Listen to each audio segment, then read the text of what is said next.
Hello friends, welcome to புதுமை சமையல். இன்றைக்கி நம்ம சேனலில் தையல் டிப்ஸ் தாங்க பார்க்க போகிறோம். நீங்கள் பிகினர்ஸாக இருந்தீங்கன்னா இதில் சொல்லியிருக்க 10 குறிப்புகளுமே உங்களுக்கு ரொம்ப யூஸ்ஃபுல்லாக இருக்கும். அது மட்டும் இல்லாமல் நீங்கள் டைலராக இருந்தால் கூட உங்களுக்கு தெரியாத சில டிப்ஸ் இதுலேயும் கூட இருக்கலாம். அதனால் வீடியோவை ஸ்கிப் பண்ணாமல் பாருங்கள். ஓகே, வாங்க இந்த சூப்பரான வீடியோக்குள்ளே போய் பார்க்கலாம்.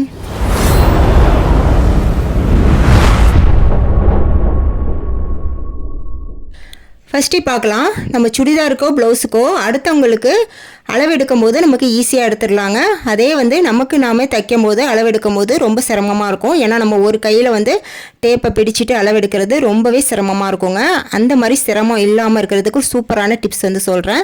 அதுக்கு ஃபஸ்ட்டு மெஷரிங் டேப் எடுத்துக்கோங்க. இப்போ இந்த டேப்பில் இந்த ஓரத்தில் இந்த மாதிரி சின்னதாக ஹோல் இருக்கும் பாருங்கள். அதில் ஒரு சேஃப்டி பின்னை இந்த மாதிரி மாட்டி விட்டுருங்க. மாட்டி விட்டுட்டு அந்த சேஃப்டி பின் உள்ளே அந்த டேப்போட அடுத்த எட்ஜ் இருக்குது பாருங்கள், அதை உள்ளே விட்டு இழுத்துக்கலாம்.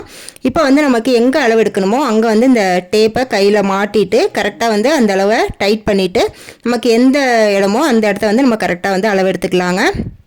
இந்த மாதிரி பண்ணும்போது பார்த்திங்கன்னா நமக்கு அளவெடுக்கிறதுக்கு ரொம்பவே ஈஸியாக இருக்கும்.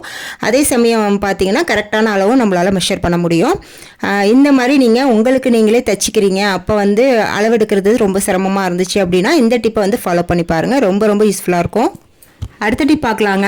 நம்ம மெஷின் பெல்ட் இருக்குது பாருங்கள், அது கொஞ்ச நாள்லேயே ரொம்ப லூஸ் ஆயிரும், இல்லைனா பழசாக போயிடும், தேஞ்சு போயிருங்க. அந்த மாதிரி இருக்கும்போது நம்ம புது பெல்ட் மாட்டுவோம். சில பேருக்கு இந்த புது பெல்ட் எப்படி மாட்டுறது அப்படின்னு தெரியாதுங்க. அதை நான் இப்போ உங்களுக்கு சொல்கிறேன்.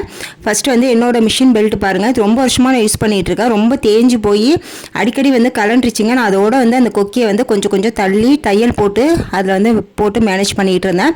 இப்போ புது பெல்ட் வாங்கலாம் அப்படின்னு சொல்லிட்டு இதை நான் கழட்டிட்டேங்க. இப்போ நான் வாங்கியிருக்க பெல்ட் பார்த்திங்கன்னா இதுதான். இப்போ இதை நம்ம எப்படி இந்த மிஷினுக்கு போடுறது அப்படிங்கிறத பார்ப்போம். ஃபஸ்ட்டு இந்த பெல்ட்டில் 2 பக்கமும் எம்டியாக தான் இருக்கும். அதுக்கு ஒரு ஹூக்கு மாதிரி கொடுத்துருப்பாங்க. இப்போ இந்த ஹூக்கை இந்த பெல்ட்டோட ஒரு பக்கத்து முனையில் இதை மாட்டணும். நம்ம சாதாரணமாக நம்ம கையை வச்சு மாட்டினாலும் மாட்ட முடியாதுங்க. ஃபஸ்ட்டு நீங்கள் ஒரு குட்டி ஆணி, ஊசி ஆணின்னு சொல்லுவோம் பாருங்கள், அந்த ஆணி எடுத்துக்கோங்க. அதை இதோட ஓரத்தில் வச்சு சுத்தியலால் இந்த மாதிரி ஹோல் போட்டுக்கோங்க. ஊசி ஆணியால் இந்த மாதிரி ஹோல் போட்டால் ஈஸியாக நமக்கு ஹோல் போட முடியும். இப்போது நமக்கு ஹோல் போட்டு முடித்த பிறகு இந்த ஹோல் உள்ள நமக்கு அந்த ஹூக் கொடுத்துருக்காங்களே அதை நம்ம ஈஸியாக மாட்டிக்கலாங்க. மாட்டிட்டு அந்த ஹூக்கை ஒரு பக்கம் நல்லா வளைச்சி விடணுங்க.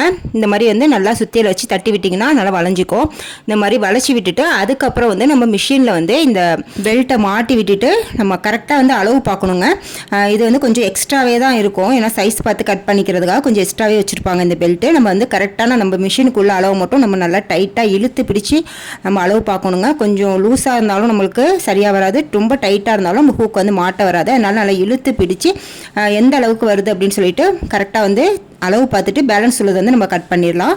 கட் பண்ணிவிட்டு அதுலேயுமே நம்ம ஃபஸ்ட்டு ஆணி வச்சு ஹோல் போட்டோம் பாருங்கள், அதே மாதிரி ஹோல் போட்டுட்டு இப்போ இந்த ஹூக்கை நல்லா இது போல் 2 பக்கம் விட்டு நல்லா ஜாயின் பண்ணிக்கணும். ரெண்டையும் ஜாயின் பண்ணி நம்ம நல்லா இது போல் அழுத்தி விட்டுக்கணுங்க. இது நம்ம மிஷினில் வச்சுட்டு தான் செய்யணும். நீங்கள் தனியாக கழட்டி செஞ்சுட்டு அதுக்கப்புறம் மாட்ட முடியாது. அதனால் மிஷினில் மாட்டிட்டு அதுக்கப்புறம் இந்த மாதிரி டைட் பண்ணி விட்டுங்க. அவ்வளோதாங்க. இந்த மாதிரி தான் நம்ம மிஷினுக்கு பெல்ட்டு, புது பெல்ட் மாட்டணுங்க. இந்த டிப்பு உங்களுக்கு ரொம்பவே யூஸ்ஃபுல்லாக இருக்கும். நீங்கள் பிகினர்ஸாக இருந்தீங்கன்னா ட்ரை பண்ணி பாருங்கள். அடுத்த டிப் பார்க்கலாங்க. நம்ம டைலருங்களுக்கே உள்ள ஒரே ஒரு பிரச்சனை என்னென்னு பார்த்தீங்கன்னா இந்த நூல்கண்டு ரொம்ப சிக்காகிறது தாங்க. நம்ம இது மாதிரி நிறைய நூல்கண்டு நிறைய கலரில் வச்சுருப்போம். எல்லாத்தையும் ஒன்றா போடும்போது பார்த்தீங்கன்னா ஒன்றோட ஒன்று அந்த நூல்கண்டு சிக்காகி அதுலேயே பாதி நூல் வேஸ்ட்டாக போயிருங்க. அந்த மாதிரி ப்ராப்ளம் இல்லாமல் இருக்கிறதுக்கு நீங்கள் நூல்கண்டு எடுத்துக்கோங்க. நூல்கண்டை நல்லா சுற்றிட்டு இப்போ நூல்கண்டு மேலே கத்தியால் இந்த மாதிரி ஒரே ஒரு பக்கத்தில் இந்த மாதிரி லேசாக கட் போட்டு விட்டுக்கோங்க. ரொம்ப கட் பண்ணிடாதீங்க, லைட்டாக கட் போட்டு விட்டுட்டு இப்போ இந்த நூலோட எஜ்ஜு பகுதி இருக்குது பாருங்கள், அதை அந்த எஜ்ஜு பகுதி நூலை இதில் அப்படியே மாட்டி விட்டுருங்க. இந்த மாதிரி மாட்டி வைக்கும் போது பார்த்தீங்கன்னா நமக்கு அந்த கட் போட்டதுலேருந்து அந்த நூல் கலண்டு வராதுங்க. நம்மளாம் எடுக்கிற வரைக்கும் அது கலராது. இந்த மாதிரி நீங்கள் நிறைய நூல்கண்டு யூஸ் பண்ணுறீங்க அப்படின்னா இந்த டிப்பை ஃபாலோ பண்ணி ஒவ்வொரு நூல்கண்டுலேயும் செஞ்சு வச்சுருங்க. ஒரு பக்கம் மட்டும் செஞ்சால் போதும். இந்த மாதிரி செஞ்சு வைக்கும்போது நமக்கு நூல்கண்டு எப்போவுமே கலையாதுங்க. நெக்ஸ்ட்டு நம்ம நூல்கண்டில் அந்த கலருக்கு ஏற்ற மாதிரி நூல் சுற்றி வச்சுருப்போம் பாருங்கள் பாபினில். அந்த பாபினை நம்ம தேடிக்கிட்டு இருப்போம் எங்கே வச்சுருக்கோன்ட்டு. அந்த மாதிரி ப்ராப்ளம் இல்லாமல் இருக்கிறதுக்கு நீங்கள் அந்த கலர் நூல்கண்டோடைய அந்த பாபினில் நூல் சுற்றினது இருக்குது பாருங்கள், அதையுமே சேர்த்து ஜாயின் பண்ணி வச்சிட்டிங்கன்னா உங்களுக்கு தேட வேண்டிய அவசியம் இருக்காதுங்க. நம்ம டக்குன்னு எடுத்து யூஸ் பண்ணிக்கலாம். அதுக்கு ரப்பர் பேண்டை இந்த பாபின் உள்ள இந்த மாதிரி விட்டுட்டு இப்போ இந்த ரப்பர் பேண்டை அப்படியே அந்த நூல்கண்டில் மாட்டி விட்டுடலாங்க. இந்த மாதிரி ஒவ்வொரு நூல்கண்டையும் நம்ம செஞ்சு வைக்கும் போது நமக்கு தேட வேண்டிய அவசியம் இருக்காது. டக்குன்னு நம்ம எடுத்து யூஸ் பண்ணிக்கலாம். இதுவுமே ஒரு சின்ன டிப்புங்க. இது பார்க்கவும் நீட்டாக இருக்கும், நம்மளுக்கு கலையும் கலையாது. ட்ரை பண்ணி பாருங்கள். நெக்ஸ்ட்டு பார்த்தீங்கன்னா நம்ம பாபினில் நூல் சுற்றுறதுக்கு முன்னாடி நம்ம மிஷின் ஊசியில் நூல் இருந்தால் அதை வந்து எடுத்து விட்டுருங்க. எடுத்து விட்டுட்டு நீங்கள் ஊசியில் பாபினில் வந்து நூல் கோருங்க. ஏன்னா நீங்கள் ஊசியில் நூல் இருக்கும் போது பாபினில் நூல் கோக்குறீங்க அப்படின்னா மிஷின் வந்து பெடல் போடும் போது சுற்றும் பாருங்கள். அப்போ வந்து அந்த நூல் கீழே போய் பாபின் கேஸில் வந்து ரொம்ப சிக்கிக்குங்க. அதனால் நீங்கள் எப்போ பாபினில் நூல் சுற்றும் போதும் ஊசியில் நூல் இருந்தால் அதை எடுத்து விட்டுட்டு அதுக்கப்புறம் வந்து நூல் சுற்றுங்க. இப்போ அடுத்ததாக பாபினில் வந்து நம்ம நார்மலாக நூல் சுற்றி பெடல் போடும்போது பார்த்தீங்கன்னா அந்த நூல் இருக்குது பாருங்கள், மேலே மிஷினில் வச்சுருக்கோம்னா அந்த நூல் வந்து நம்ம வேகமாக சுற்றுறதுக்கு வந்து அது மேலே அப்படியே வந்து அப்படியே கீழே விழுந்துருங்க. சில சமயம் மறுபடியும் நம்ம அதை எந்திரிச்சு எடுத்து மாட்டி விட்டு தப்போம். அது ரொம்பவே வந்து பெரிய கஷ்டமாக இருக்குங்க. இந்த மாதிரி நம்ம வேகமாக சுற்றும் போது கண்டிப்பாக வந்து அந்த நூல் கண்டு கீழே விழுந்துடும். அந்த மாதிரி ப்ராப்ளம் இல்லாமல் இருக்கிறதுக்கு நீங்கள் ஒரு பேனா எடுத்துக்கோங்க. அந்த பேனாவோட ரீஃபில் தனியாக எடுத்துட்டு அதை வந்து அந்த பேனாவை மட்டும் அந்த கம்பி உள்ள மாட்டிட்டு அதுக்கு மேலே வந்து நீங்கள் நூல் கண்டை மாட்டி விட்டுட்டு நீங்கள் நூல் கோருங்க பாபினில். இப்படி செய்யும் போது பார்த்தீங்கன்னா நீங்கள் என்ன தான் ஃபாஸ்ட்டாக நூல் சுற்றினாலுமே அது வந்து நூல் கண்டு கீழே விழாதுங்க. அந்த பேனாவிலேயே தான் சுற்றிக்கிட்டு நிற்கும். அது கீழே விழுறதுக்கு சான்ஸே இல்லைங்க. நான் எப்போவுமே பாபினில் நூல் சுற்றுறது பார்த்தீங்கன்னா இந்த மாதிரி தாங்க சுற்றுவேன். நீங்கள் எந்த மெத்தடில் நூல் சுற்றுவீங்க அப்படிங்கிறதையும் எனக்கு கமெண்ட்டில் சொல்லுங்கள். அடுத்து நம்ம டைலரிங்க்கு யூஸ் பண்ணுற கத்திரிக்கோல் பார்த்தீங்கன்னா அடிக்கடி ஷார்ப்னஸ் வந்து குறைஞ்சிக்கிட்டே இருக்குங்க. அப்படி குறையும் போது பார்த்தீங்கன்னா நம்ம வீட்டில் வேஸ்ட்டான டேப்லெட் கவர் இருக்கும் பாருங்கள், அந்த கவரை வந்து இந்த மாதிரி கட் பண்ணி விட்டிங்கன்னா நம்மளுக்கு ஷார்ப்னஸ் வந்து உடனடியாக கிடைக்குங்க. நீங்கள் டைம் இருக்கிறப்ப வெளியே போய் ஷார்ப் பிடிச்சிக்கலாம். அப்படி இல்லைனா நீங்கள் வீட்லேயே டைம் இல்லாதப்ப இந்த மாதிரி துணி வெட்டணும் அப்படிங்கிற பட்சத்தில் இந்த மாதிரி ஷார்ப் பண்ணிவிட்டு வெட்டிக்கோங்க. அடுத்து முக்கியமானது பார்த்தீங்கன்னா டைலரிங்க்கு யூஸ் பண்ணுற கத்திரிக்கோலை எக்காரணம் கொண்டு பேப்பர் வெட்டிடக்கூடாதுங்க. அது துணி வெட்ட மட்டும்தான் யூஸ் பண்ணணும். அப்படி பேப்பர் வெட்டிட்டீங்க அப்படின்னா அது வந்து ஷார்ப்னஸ் போயிடும். நிறைய பேர் இந்த தப்பு பண்ணுவாங்க. முக்கியமாக பிகினர்ஸ் வந்து தெரியாமல் பண்ணிடுவாங்க. துணி வெட்டுற கத்திரிக்கோலை பேப்பர் வெட்டவும் யூஸ் பண்ணுவாங்க. அந்த மாதிரி பண்ணாமல் இருங்க. அடுத்து நம்ம டைலரிங்க்கு யூஸ் பண்ணுற ஊசி, தையல் மிஷின் ஊசி எல்லாத்தையுமே வந்து இந்த மாதிரி வேஸ்ட்டான ஜுவல்லரி பாக்ஸில் வந்து நம்ம போட்டு ஸ்டோர் பண்ணி வச்சுக்கலாங்க. இந்த மாதிரி நம்ம ஆர்கனைஸ் பண்ணி வைக்கும் போது பார்த்திங்கன்னா நமக்கு எங்கேயுமே மிஸ் ஆகாமல் இருக்கும். அதே சமயம் நம்ம தேட வேண்டிய அவசியம் இருக்காதுங்க. நம்ம டக்குன்னு எடுத்து யூஸ் பண்ணிக்கலாம். அடுத்து நம்ம ப்ளவுஸுக்கெலாம் கொக்கி மாட்டுறதுக்கு இந்த மாதிரி தப்போம் பாருங்கள். இது வந்து நார்மலாக நம்ம எப்படி தப்போம் அப்படின்னு பார்த்தீங்கன்னா இதை வந்து ஒன்றா வந்து அந்த நூலை ஃபஸ்ட்டு எடுத்துகிட்டு அதுக்கப்புறம் அந்த நூலுக்குள்ளே வந்து நம்ம அந்த ஊசியை விட்டு ஒன்றா இழுத்து எடுப்போங்க. இந்த மாதிரி பண்ணுறதுக்கு வந்து நம்ம கொஞ்சம் டைம் ஆகுங்க. இனிமேல் வந்து அந்த மாதிரி பண்ணாமல் ரொம்பவே ஈஸியான மெத்தட் வந்து நான் சொல்கிறேன். அந்த மாதிரி நீங்கள் பண்ணிங்கன்னா 1 நிமிஷம் கூட ஆகாதுங்க. டக்கு நம்ம தைச்சி முடிச்சிடலாம்.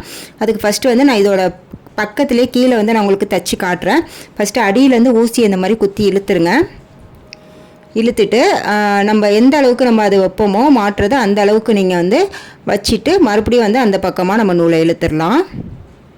நீங்கள் வீடியோவை கொஞ்சம் பொறுமையாக பாருங்கள், அப்போ தான் உங்களுக்கு புரியும். இழுத்துட்டு இந்த ஊசியை வந்து வெளியே எடுத்துடாதீங்க. வெளியே எடுக்காமல் நான் எப்படி பண்ணுறேன்னு பாருங்கள். நூலை இந்த மாதிரி அந்த ஊசியில் வந்து மாட்டிக்கணுங்க. அதாவது நம்ம பூவெலாம் கட்டுவோம் பாருங்கள், அந்த மாதிரி வந்து வரிசையாக அந்த மாதிரி மாட்டி விட்டுட்டே வரணுங்க. இந்த ஊசியில் வச்சு இந்த மாதிரி வரிசையாக மாட்டி விட்டுட்டே வரணும். இப்படி வரும்போது பார்த்திங்கன்னா நம்ம அந்த ப்ளவுஸு ஹூக் வந்து எப்படி தப்போமோ அதே போலவே நமக்கு அந்த ஊசியில் வந்து வருங்க தையல்.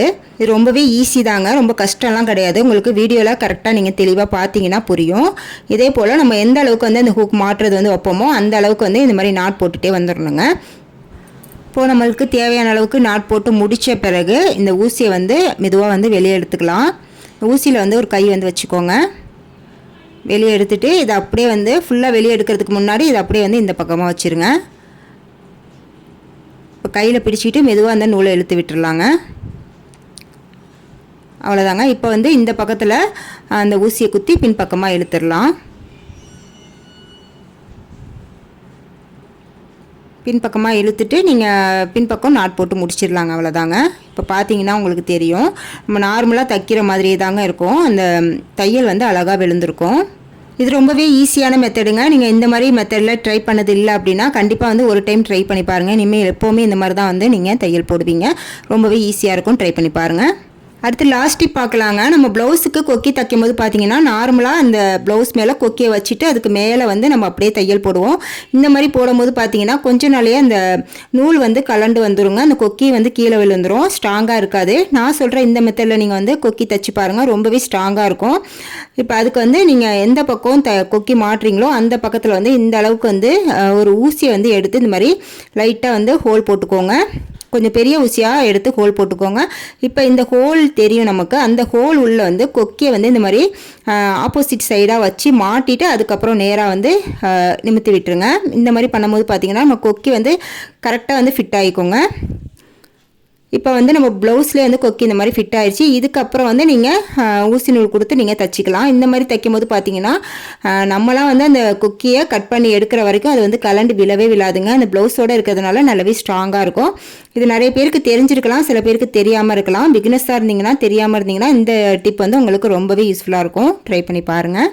ஓகே ஃப்ரெண்ட்ஸ், இன்றைக்கி இந்த வீடியோவில் சொன்ன தையல் டிப்ஸ் உங்களுக்கு பயனுள்ளதாக இருந்திருக்கும்னு நினைக்கிறேன். வீடியோ பிடிச்சிருந்தா மறக்காமல் ஒரு லைக் கொடுத்துருங்க. இது போல் நிறைய யூஸ்ஃபுல்லான வீடியோஸ் தெரிஞ்சுக்க நம்ம புதுமை சமையல் சேனலை சப்ஸ்கிரைப் பண்ணி வச்சுக்கோங்க.